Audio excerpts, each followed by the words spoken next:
Mga kababayan, may nagtanong pala sa akin kung magkano na ang sahod ngayon dito sa Hong Kong. Okay, ang nasa kontrata ngayon ay 5,100 Hong Kong dollar. So pag i-convert mo yun, ngayon nasa 38,000 peso, 38,000 plus sa peso. Plus kung mag-overtime ka pa, yun, madadagdagan pa yun. Malaking bagay na yun, di ba? Yung 38 ba? Kaya mong kitain sa loob ng ah, isang buwan dyan sa Pinas na walang kaltas.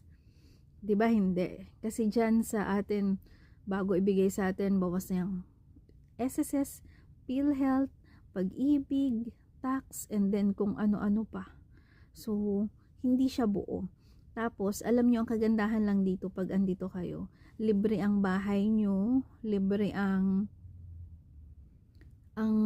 kuryente, tubig, so pagkain libre din. Pero minsan kasi yung mga personal things hindi nililibre ng employer.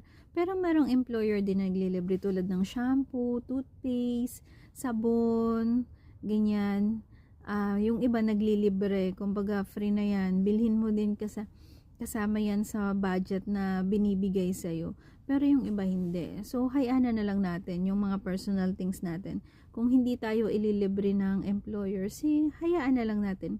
Pero yun nga, yung bahay, hindi ka na magbabayad, hindi ka magbabayad ng tubig, kuryente, hindi ka mamamasahe, tapos walang tax. Kaya, dito pag maayos ka maghawak ng sahod mo, makakaipon ka, makakapundar ka. Basta dapat lagi kang nagsisave. Nagsisave, hindi lahat ay ipapadala mo sa iyong pamilya sa Pinas. Dapat lagi kang nagbabudget dahil marami ditong umuwi ng luhaan.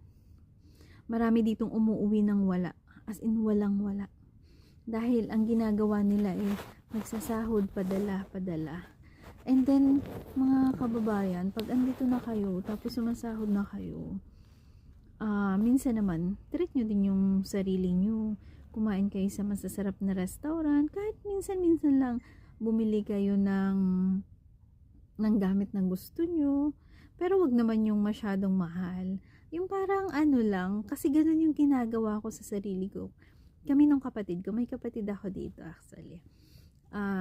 Minsan kumakain kami sa isang masarap na noodles house, kahit medyo pricey pag i-convert mo sa pera sa atin. Pero sabi namin, okay lang kasi isang buwan naman tayong nagpagod.